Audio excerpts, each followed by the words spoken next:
আলোচনায় অংশগ্রহণ করবেন মাননীয় বিদ্যুৎ ও জ্বালানি প্রতিমন্ত্রী জনাব অনিন্দ ইসলাম অমিত। বিসমিল্লাহির রহমানির রহিম। ধন্যবাদ মাননীয় স্পিকার। আজকে জরুরি জনগুরুত্বপূর্ণ একটি বিষয়ে মাননীয় বিরোধী দলীয় নেতা একটি নোটিশ উপস্থাপন করেছেন, তার সপক্ষে উনি প্রারম্ভিক বক্তব্য রেখেছেন। আমি প্রারম্ভিক বক্তব্য রাখব, সবশেষে আমাদের মন্ত্রণালয়ের মাননীয় মন্ত্রী জনাব ইকবাল হাসান মাহমুদ সমাপনী বক্তব্য রাখবেন। মাননীয় স্পিকার, আপনার মাধ্যমে আমি এই মহান জাতীয় সংসদে দেশের জ্বালানি তেলের সরবরাহ, মজুদ, বিতরণ ব্যবস্থা এবং সাম্প্রতিক বৈশ্বিক অস্থিরতার প্রেক্ষাপটে সরকারের গৃহীত পদক্ষেপ সম্পর্কে কিছু বিষয় উপস্থাপন করতে চাই। সাম্প্রতিক সময় বিরোধী দল এ বিষয়ে কিছু অভিযোগ ও প্রশ্ন উত্থাপন করেছেন। আমি দায়িত্বের সঙ্গে বলতে চাই, বাস্তব পরিস্থিতি, পরিসংখ্যান, মাঠ পর্যায়ের তথ্য এবং সরকারের কার্যক্রম বিবেচনা করলে স্পষ্ট হবে যে সরকার শুরু থেকেই অত্যন্ত সতর্কতা, দায়িত্বশীলতা এবং দূরদর্শিতার সঙ্গে পরিস্থিতি মোকাবেলা করে আসছে। মাননীয় স্পিকার, 28 ফেব্রুয়ারি 2026 তারিখে ইরান, মার্কিন যুক্তরাষ্ট্র, ইসরায়েলকে কেন্দ্র করে যে সংঘাত শুরু হয় মধ্যপ্রাচ্যে এবং পরবর্তীতে হরমুজ প্রণালী কার্যত অকার্যকর এবং ঝুঁকিপূর্ণ হয়ে পড়ায় বৈশ্বিক জ্বালানি সরবরাহ ব্যবস্থায় ব্যাপক অনিশ্চয়তা সৃষ্টি হয়। আমাদের দেশের আমদানিকৃত জ্বালানির সিংহভাগ উপসাগরীয় অঞ্চলের দেশসমূহ থেকে আসে। বিশেষ করে ইস্টার্ন রিফাইনারি প্রতিষ্ঠার পর থেকেই সৌদি আরবের অ্যারাবিয়ান ক্রুড এবং সংযুক্ত আরব আমিরাতের মারমান ক্রুড আমদানি হয়ে আসছে। কিন্তু হরমুজ প্রণালী কেন্দ্রিক সংকটের ফলে ওই সব উৎস থেকে জাহাজ চলাচল, লোডিং ও পরিবহন ব্যবস্থা বিঘ্নিত হয়, ফলে জ্বালানি তেলের প্রাপ্যতা এবং সর্বশৃঙ্খলের চাপ তৈরি হয়। এই বাস্তবতায় সরকার পরিস্থিতির গভীরতা অনুধাবন করে শুরু থেকে একটি সংযত, সুরক্ষামূলক এবং দায়িত্বশীল সরবরাহ ব্যবস্থার নীতি গ্রহণ করে, কারণ তখন আমাদের হাতে পর্যাপ্ত মজুদ ছিল না। আমরা এমন এক অবস্থার সম্মুখীন ছিলাম যেখানে রাষ্ট্রের প্রয়োজনীয় জ্বালানি নিরাপত্তা নিশ্চিত করতে হলে সরবরাহ ও মজুদের মধ্যে একটি সতর্ক ভারসাম্য বজায় রাখা জরুরি ছিল। 17 ফেব্রুয়ারি 2026 আমরা যেদিন জনগণের সমর্থনে সরকার গঠন করি, তখন দেশে জ্বালানি তেলের মজুদ ছিল মাত্র 7 দিনের। মধ্যপ্রাচ্যে যুদ্ধ শুরুর দিন অর্থাৎ 28 ফেব্রুয়ারিতে আন্তর্জাতিক বাজারে ডিজেলের মূল্য ছিল 88 মার্কিন ডলার। 19 এপ্রিল ডিজেলের মূল্য দাঁড়ায় $164। অকটেন অন্যান্য জ্বালানি পণ্যের দামও সমহারে বৃদ্ধি পেয়েছে। কিন্তু সরকারের ধারাবাহিক উদ্যোগ, দ্রুত সংগ্রহ, সরবরাহ পুনর্বিন্যাস, বিকল্প উৎস সন্ধান এবং কঠোর মাঠ ব্যবস্থার ফলে বর্তমানে আমরা মজুদের অবস্থান উল্লেখযোগ্যভাবে শক্তিশালী করতে সক্ষম হয়েছি। অত্যন্ত দায়িত্বশীলতার সাথে আজ জনগণের ভোটে নির্বাচিত সংসদ সদস্যের মাধ্যমে সমগ্র দেশবাসীকে আশ্বস্ত করতে চাই, বর্তমানের জনগণের নির্বাচিত সরকার আগামী মে মাস পর্যন্ত জ্বালানি যে চাহিদা সেটি নিশ্চিত করতে সক্ষম হয়েছে। আমরা এখন আগামী জুন এবং জুলাই মাসের জ্বালানি চাহিদা পূরণের প্রস্তুতি গ্রহণ করছি। মাননীয় স্পিকার, আমি এই সংক্রান্ত কিছু তথ্য এই মহান জাতীয় সংসদে উপস্থাপন করতে চাই। আন্তর্জাতিক বাজারে 2026 সালের 2 ফেব্রুয়ারি ডিজেলের মূল্য ছিল $82.05, যেটি 27 ফেব্রুয়ারি যুদ্ধ শুরুর আগে দাঁড়ায় $88.04। 17 এপ্রিল 2026 সর্বশেষ প্রকাশন অনুযায়ী এটির মূল্য দাঁড়ায় $162.93 মার্কিন ডলার। আর 1 এপ্রিল থেকে 17 এপ্রিল 2026 এখানে যদি গড় মূল্য বিবেচনা করা হয় তাহলে এটির মূল্য দাঁড়ায় $208.74, যেটি মার্চে গড় মূল্য ছিল $186.59। অর্থাৎ যুদ্ধ শুরুর পর ডিজেলের মূল্য বৃদ্ধি পেয়েছে আন্তর্জাতিক বাজারে 142.73%, অকটেন সেখানে 72.23%, জেট ফুয়েল 143.08% বৃদ্ধি পেয়েছে।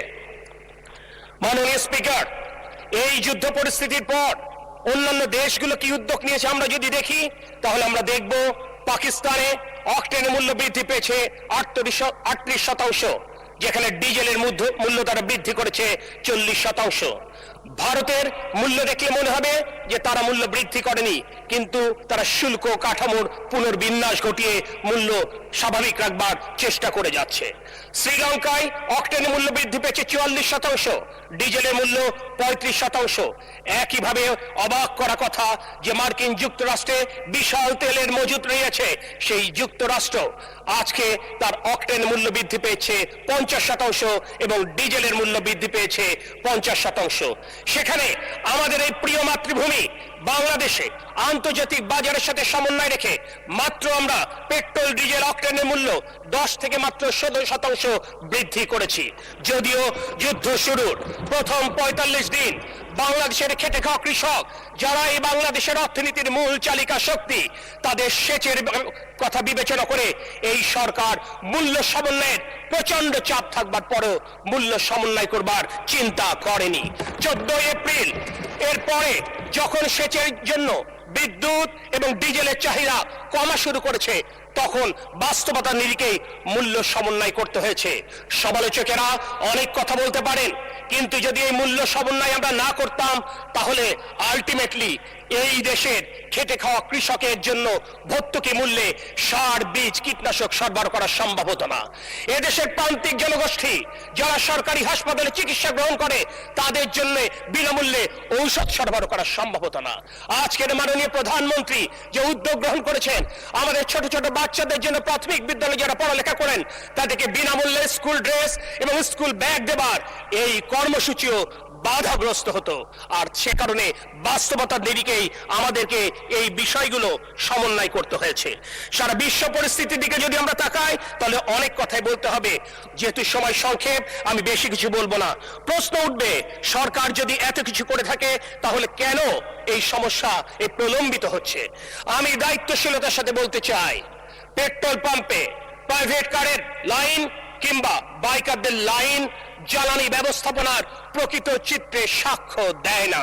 কারণ বাংলাদেশের মোট জ্বালানি চাহিদার অক্টেন মাত্র 5.5% প্রতিনিধিত্ব করে, যেখানে পেট্রোল 6% প্রতিনিধিত্ব করে। অর্থাৎ 88% গ্রাহকের চাহিদা নিয়ে কিন্তু অদ্যাবধি কোনো প্রশ্ন উত্থাপিত হয়নি। এরপরেও আমরা কিন্তু বিভিন্ন জায়গায় বিভিন্ন সমস্যা আমরা লক্ষ্য করছি। এ ব্যাপারে আমি কিছু পেপার কাটিং আমি আপনাদের সামনে উপস্থাপন করতে চাই। মার্চ মাসের 7 তারিখে বাংলা ভিশন বলছে, পাবনায় জামায়াত নেতার পাম্পে অভিযান, এবার পাবনায় পানির ট্যাঙ্কে তেলের সন্ধান। নাউজুবিল্লাহ। 10 মার্চ পাবনায় ডিবিসি নিউজ বলছে, এবার পাবনায় ড্রয়িং রুমে মিলল মিনি পেট্রোল পাম্প।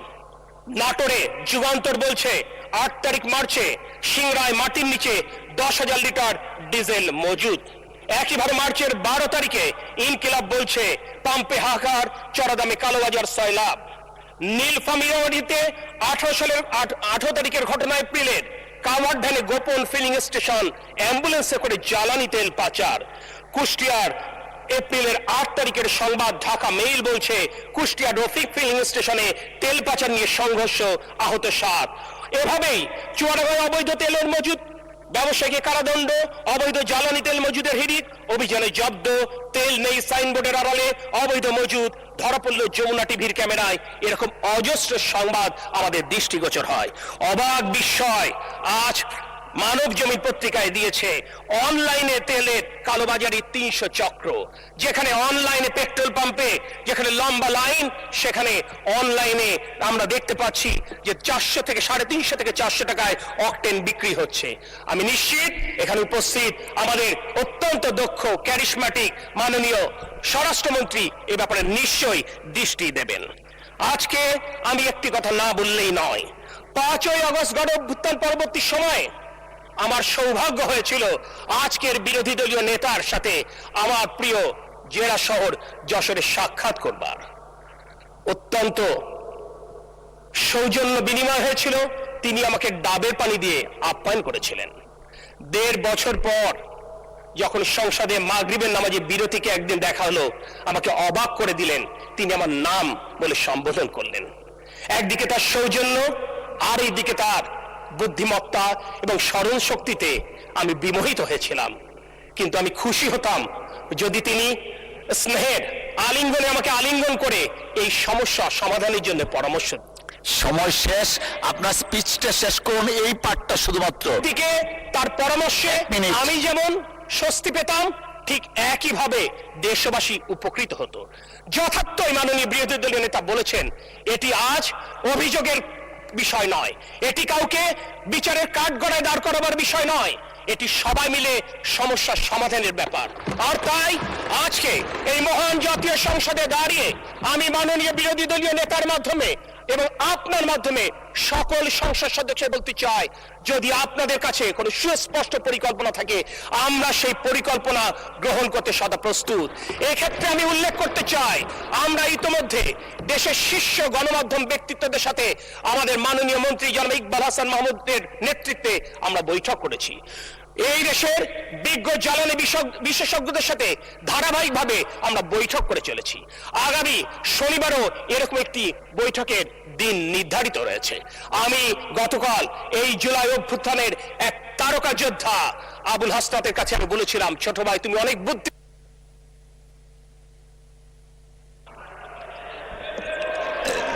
ধন্যবাদ। আচ্ছা,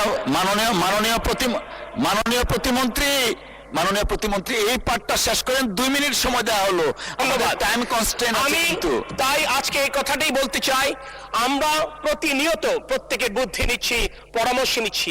আপনারা দেখেছেন আমার পরীক্ষামূলক ভাবে ফুয়েল পাস আমরা চালু করেছি ঢাকায়, আমরা যেটি সারা বাংলাদেশে ছড়িয়ে দিতে চাই। আমি দায়িত্ব নিয়ে বলছি, প্রত্যেকটা জেলা শহরে কিন্তু জ্বালানির ব্যবস্থাপনার চিত্র অনেক উন্নত হয়েছে। স্থানীয় জেলা প্রশাসন, পুলিশ প্রশাসন অত্যন্ত দায়িত্বশীলতার সাথে তাদের এলাকায় ফুয়েল পাস চালু করে কিন্তু এই ব্যাপারে কিন্তু তারা সুফল লাভ করেছে। আমি নিশ্চিত আগামী শুক্র শনিবারে আমরা অধিকাংশ নিজ নিজ নির্বাচনী এলাকায় ফেরত যাব। নিজ নিজ নির্বাচনী এলাকায় ফিরে গিয়ে যদি আমরা স্থানীয় জেলা প্রশাসন এবং পুলিশ প্রশাসনের সাথে কথা বলে বাস্তব চিত্র সম্পর্কে আমাদের যথার্থ যদি পরামর্শ থেকে আমরা যদি পরামর্শ দেই, নিশ্চয় আগামী সপ্তাহে এই চিত্র আরো পাল্টাবে। আর ঢাকায় ফিরে যদি মনে করেন ওই বাস্তব মাঠের অভিজ্ঞতার আলোকে আমাদেরকে কোন পরামর্শ দিতে চান, আমি মাননীয় বিরোধী দলের নেতা এবং তার টিমকে আমরা আমাদের মন্ত্রণালয় কিংবা আমাদের মাননীয় মন্ত্রীর অফিস কক্ষে আমরা আমন্ত্রণ জানাচ্ছি। আসতে অসুবিধা থাকলে উনি যদি আমাদেরকে মধ্যাহ্ন ভোজে দাওয়াত দেন, আমরা সানন্দে আমরা সেটি গ্রহণ করব। এক্ষেত্রে একটি কথা বলতে চাই, যখন সমস্ত চেষ্টায় কাঙ্ক্ষিত সুফল আসছে না, তখন সর্বশেষ যেদিন মাননীয় সরকার দলীয় হুইপ আমাদেরকে মধ্যাহ্নভোজের আপ্যায়ন করেছিলেন, সেদিন আমি বিরোধী দলীয় এক সংসদ সদস্যকে বলেছিলাম, যিনি আমার বিভাগ খুলনা বিভাগ থেকে নির্বাচিত হয়েছিলেন, ভাই চেষ্টা করতে সমাধান কিছু করতে পারছি না, আপনি তো মনে হচ্ছে উঁচু মানের আলেম, একটু দোয়া করে একটু ফু দিয়ে দেন না, যদি তাৎক্ষণিকভাবে এই সমস্যার সমাধান হয়। তাই মাননীয় স্পিকার, আজ আমি আপনার মাধ্যমে সমগ্র দেশবাসীর কাছে, বিশেষ করে এই সংসদে নির্বাচিত সংসদ সদস্যদের কাছে, যদি তাদের কোনো সুচিন্তিত পরামর্শ থাকে দেশের স্বার্থে, জনগণের স্বার্থে, সেই পরামর্শ সাদরে গ্রহণ করতে জনাব তারেক রহমানের নেতৃত্বাধীন সরকার, ইকবাল হাসান মাহমুদ টুকুর নেতৃত্বাধীন বিদ্যুৎ এবং